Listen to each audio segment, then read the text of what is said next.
Yung mga pinoprovide na daily training, daily motivation, at naramdaman ko na hindi ako nag-iisa dito. Hi, ako si Linda Alcantara, isang plain housewife. Pero dati akong empleyado, dati akong OFW at nagtrabaho din ako bilang call center agent.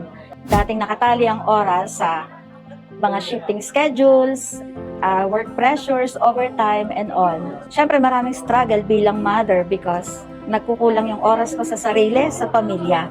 Isang beses na nagbabrowse ako sa Facebook, nakita ko ang isang business opportunity ng Clicknomics. Nakarelate ako doon sa mga nakapaloob doon sa business na isa ako doon sa mga naghahanap ng business opportunity na po pwede kong gawin kahit nasa bahay ako habang kasama ang pamilya o minsan habang nagbabakasyon or kahit nasaan akong lugar.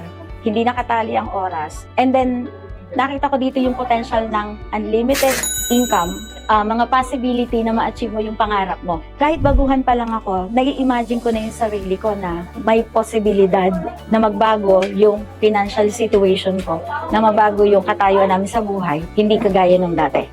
Kakaiba yung experience ko dito sa Clicknomics. Nagulat ako doon sa support system nila at yung mga pinoprovide na daily training, daily motivation, at naramdaman ko na hindi ako nag-iisa dito. Marami din dito na mga mother, na mga hindi techie, hindi alam kung paano gawin yung online business. Pero dahil sa mga guide ng mga coaches at saka motivation ng mga kasamahan ko, kakaroon ako ng lakas ng loob na gawin ng business.